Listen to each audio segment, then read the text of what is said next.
รัฐสังคมนิยมเวียดนามหรือประเทศเวียดนามแม่นประเทศในอาซีตะวันออกเฉียงใต้อยู่ตะวันออกสุดของแหลมอินโดจีนซึ่งมีขอบเขตชายแดนติดกับหลายประเทศคือ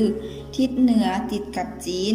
ทิศตะวันตกติดกับลาวทิศตะวันตกเฉียงใต้ติดกับกัมพูเชียทิศตะวันออกติดกับทะเลจีนตอนใต้และอ่าวตงแกงทิศใต้แม่นติดกับอ่าวไทยซึ่งมีประชากร 94.6 ล้านคนสถิติปี 2016 ซึ่งมีประชากรหลายเป็นอันดับที่ 13 ของโลกและหลายเป็นอันดับ 9 ของอาเซียนมีนครหลวงชื่อว่าฮานอยซึ่งเป็นนครหลวงตั้งแต่เวียดนามเหนือและใต้โฮงเข้ากันเมืองที่ใหญ่ที่สุดของเวียดนามแม่นเมืองโฮจิมินห์ภาคเหนือของประเทศเวียดนามแม่นเคยตกเป็นหัวเมืองขึ้นให้แก่จักรพรรดิกว่าพันปีแต่111ปีก่อนคศถึงคศ938ปี1940เวียดนามได้สู้รบกับฝรั่งในสงครามอินโดจีนครั้งที่1ต่อมาปี1954เวียดนามได้พ่ายแพ้ฝรั่งอย่างเด็ดขาดในบ้านฮกเดียนเบียนฟู่เฮ็ดให้เวียดนามแยกออกเป็น2ประเทศคือเวียดนามเหนือหรือเอิ้นอีกอย่างหนึ่งว่าสาธารณรัฐประชาธิปไตยเวียดนามและเวียดนามใต้หรือสาธารณรัฐเวียดนามและในที่สุดเวียดนามเหนือและใต้ก็งเข้ากันได้วันชาติของเวียดนามแม่นวันที่2กันยายน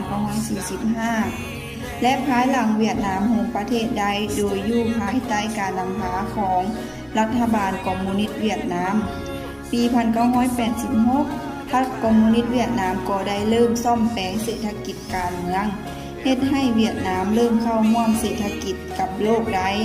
นอกจากนี้ยังได้เป็นสมาชิกความร่วมมือทางเศรษฐกิจอาซีแปซิฟิกและองค์การระหว่างประเทศของกลุ่มประเทศที่นำใช้ภาษาฝรั่งนำอีกด้วยบทบาทของผู้นำการปกครอง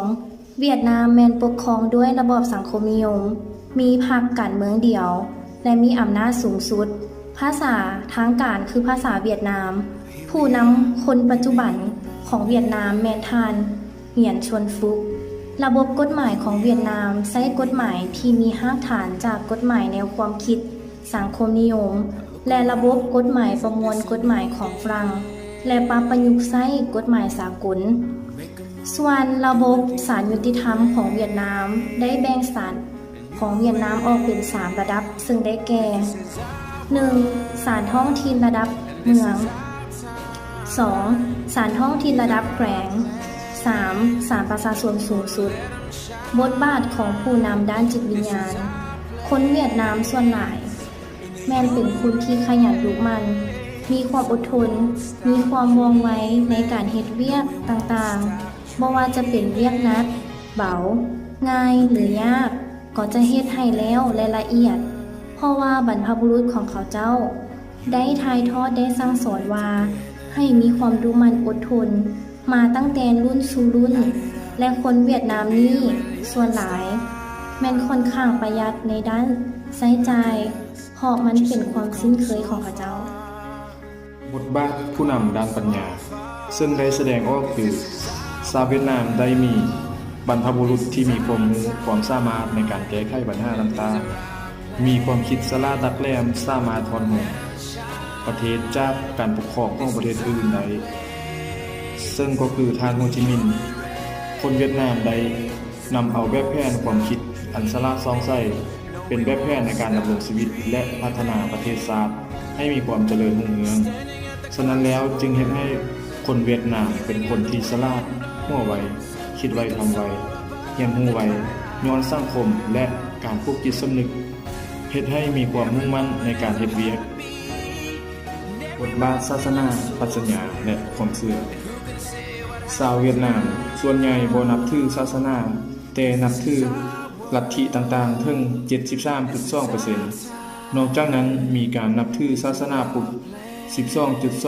12.2% ศาสนาคริสต์ 8.2% และอื่นๆ 6.3% ส่วนหลายคนเวียดนามแม่นเชื่อศาสนาฮินดูเพราะมันแสดงให้เห็นจุดมุ่งหมายของชีวิตของมนุษย์ปรัชญาของเวียดนามประกอบ โดยปรัชญาคงจื้อแบบดั้งเดิมศาสนาท้องถิ่นอยู่เวียดนามและปรัชญาที่ได้รับอิทธิพลจากปรัชญาฝรั่งลัทธิสูงสุดคริสต์คาทอลิกและอื่นๆนอกจากชาวเวียดนามจะเคารพนับถือศาสนาแล้วพวกเขายังเคารพนับถือบรรพบุรุษของเขาเจ้าเองโดยเฉพาะแม่นผู้นำก็คือท่านโฮจิมินห์ที่สามารถนำพาประเทศชาติปลดปล่อยและนำเอกราชมาสู่ประชาชนชาวเวียดนามนอกจากนั้นสิ่งที่สามารถเห็นได้ชัดเจนก็คือประชาชนเวียดนามทั้งชาติได้มีการเฉลิมฉลองปีใหม่เวียดหรือกุดเวียดและพวกเขาเชื่อว่าการปฏิบัติสิ่งนี้จะนำความสุขความเจริญก้าวหน้ามาสู่ชีวิตของพวกเขาด้านภาษาสกุลเงินและความเป็นเอกลักษณ์ของชาติภาษาที่ใช้เป็นหลักก็คือภาษาเวียดนามส่วนสกุลเงินที่ใช้แม่นเงินดงประเทศเวียดนามยังมีดอกไม้ประจำชาติก็คือดอกบัวและชาวเวียดนามยังมีชุดประจำชาติที่เป็นเอกลักษณ์เฉพาะที่มีความงดงามบทบาทของสถาบันครอบครัวส่วนใหญ่คนเวียดนามเป็นครอบครัวชนชั้นปานกลางการประกอบอาชีพแม่นเป็นพนักงานพ่อค้าซ้าวขายและซ้าวเกษตรกรเป็นส่วนใหญ่ซึ่งพวกเขานำเอาลัทธิของจื้อมาใช้ในการปลูกฝังจิตสำนึกให้แก่คนเวียดนามมาเป็นเวลายาวนานดังนั้นเยาวชนคนเวียดนามได้รับการสั่งสอนจากปู่ย่าตายายพ่อแม่อาเอ้ยน้องว่าสิ่งที่สำคัญที่ให้เป็นคนดีคือความรักชาติความขยันหมั่นเพียรการศึกษาหำเฮียนและกตัญญูกตเวทีมีน้ำใจช่วยเหลือซึ่งกันและกันและรู้ประหยัดในการดำรงชีวิตผู้หญิงของคนเวียดนามจะต้องเสียสละให้ครอบครัวเป็นอันดับทำอิฐ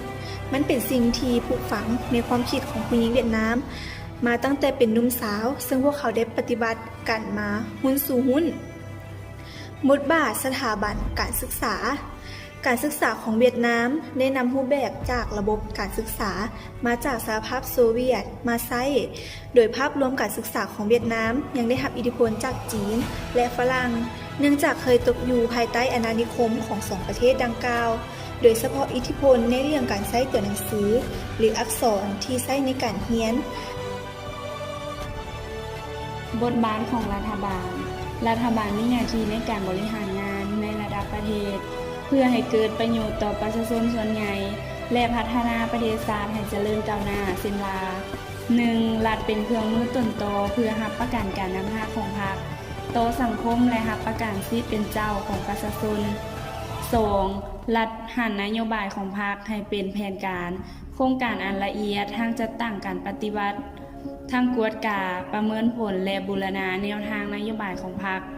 3. คุ้มครองสังคม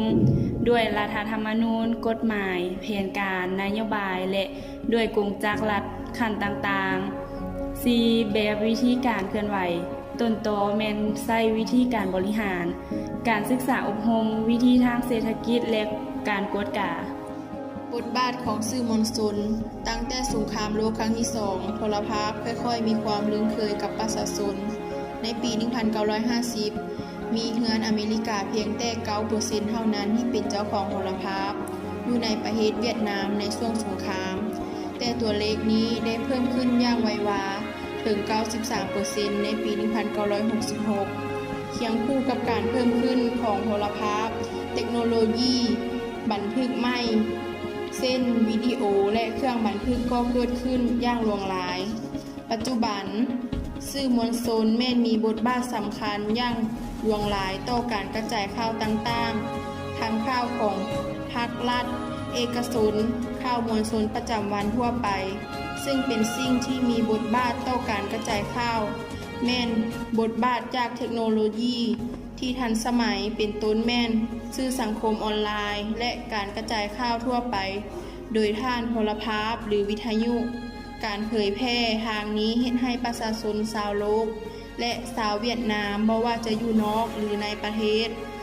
ได้รับข้อมูลข่าวสารต่างๆยิ่งไปกว่านั้นรัฐบาลเวียดนามได้นำใช้เทคโนโลยีสมัยใหม่เข้าในการโฆษณาทางด้านการท่องเที่ยวหลายขึ้นบ าสก็มีส่วนร่วมของชุมชนในแนวทางการนำพาของพรรคและรัฐบาลได้ส่งเสริมให้มีการสร้างโครงการช่วยเหลือสังคมที่มีจุดประสงค์เพื่อนำเอาอาสาสมัครผู้ที่มีความหันที่อยากจะช่วยเหลือประชาชนที่อยู่เขตหันไกลและเขตทุกหลักการด้านอาสาสมัครจะได้เฮ็ดเวียกร่วมกับประชากรด้วยโอกาสและได้มีนโยบายการศึกษาให้แก่ประชาชนหลายคนที่ขาดแคลนทางด้านต้นทุนนอกจากนี้องค์การจัดตั้งคันท้องถิ่นยังได้ผลักดันให้ประชาชนมีความเฮาหันและมีสติต่อกันปฏิบัติระเบียบและมีส่วนร่วมสูงสุดต่อการปกปักรักษาประเทศชาติก็คือชุมชนประวัติศาสตร์และประสบการณ์และบทเรียนคนเวียดนามมีประวัติศาสตร์การต่อสู้ที่ยาวนานตั้งแต่การต่อสู้ฝรั่งจีนและมหาอำนาจที่ยิ่งใหญ่คือสหรัฐอเมริกาซึ่งจึงเฮ็ดให้คนเวียดนามเป็นคนมีความกล้าหาญเสียสละอดทนเพราะความรักษานับตั้งแต่นั้นมาประชาชนชาวเวียดนามจึงมีประสบการณ์อันล้ำค่าที่สุดที่บ่เคยมีมาก่อนเช่นว่าการต่อสู้การทอดถอนบทเรียนการนำพาและอื่นๆดังนั้นพวกเขาเจ้าจึงนำใช้บทเรียนนั้นมาปรับปรุงและเผยแพร่ต่อกับประชาชนชาวเวียดนามทุกคนเพื่อให้พวกเขามีจิตสำนึกต่อความรักชาติความประชาธิปไตยและช่วยเหลือประชาชนด้วยการ